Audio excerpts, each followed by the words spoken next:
So this would have been the #2 video in the whiskey series, except that I'll be handling my firearm during the video, and alcohol and firearms don't mix. So we will be calling this instead the first installment of the coffee series. I'm actually drinking today Coffee Calls Chicory and Coffee out of Baton Rouge, Louisiana. Picked that up on vacation recently. Today we'll be talking about practical and tactical, tactics and practice. Now, the definition of tactical is of and relating to or employing tactics. To understand that, of course, you have to have a definition of tactics, and a tactic is simply an expedient for achieving a goal. Anything that allows you to achieve your goal is a tactic. This allows me to declare every game or play employ as a tactic and therefore tactical, and I'm going to have fun with it. Speed holsters, they're an expedient to a faster draw, therefore a tactic and therefore tactical. Open top mag holders, they're an expedient to a faster reload, therefore a tactic and therefore tactical. Not using a cover garment. Well, see, a cover garment slows me down on my draw and my reload. It's hotter for the duration of the match. Not using a cover garment is an expedient to superior match performance and staying cooler. Therefore, it is tactical. Not using cover. My goal is to shoot the stage in as little time as possible. Not standing behind cover and shooting from an awkward lean is an expedient and therefore a tactic. Shooting in the open is tactical. By the way, pretending a sheet of plywood is cover isn't tactic. It's a reinforcement of a bad habit. Of course, if your goal is to hide your gun, you'll be using a different expedient. If you wanted to shoot according to someone else's myopic worldview, you would not shoot USPSA, you might shoot IDPA. A further definition of tactical is characterized by adroitness, ingenuity, or skill. To be adroit is to be skillful and adept under pressing conditions, and ingenuity is characterized by cleverness, being imaginative and inventive. USPSA shooters are some of the most adroit, ingenious, and skilled shooters. They are skillful and adept under pressing conditions. They're clever, imaginative, and inventive. USPSA is very tactical. Those who say differently need to recognize that USPSA is simply not their tactical. Putting skater tape on your Glock to ensure a good grip in 100-degree Texas heat is a tactic. That it is red is a fashion statement. What has happened is that the terms tactical and practical have been co-opted to mean do it my way by persons who aren't clever, imaginative, or inventive.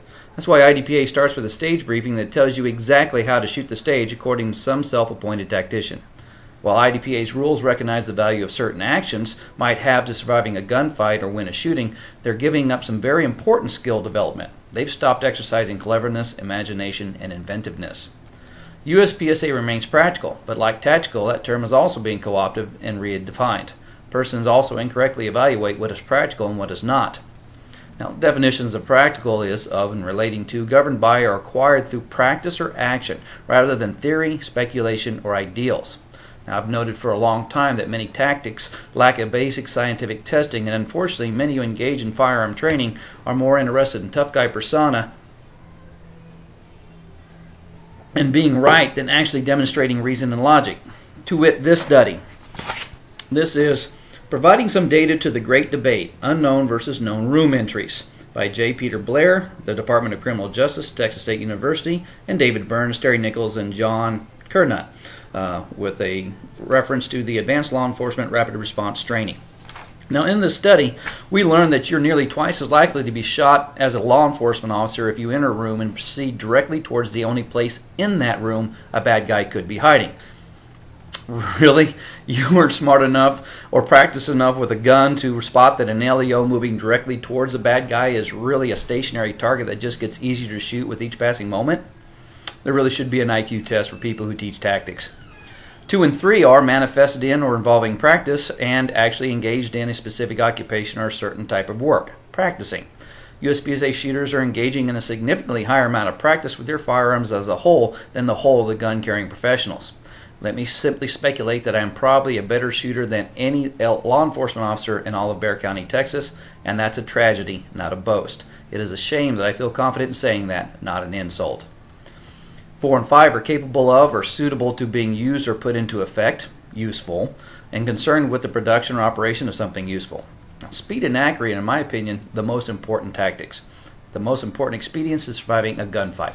Not being involved in a gunfight is not the same thing as winning a gunfight. You have to be in a gunfight to win or survive a gunfight. Being accurate faster than the other guy is how you win a gunfight. You shoot him first and make him flee or cease aggression. And lastly, 6, level-headed, efficient, and unspeculative.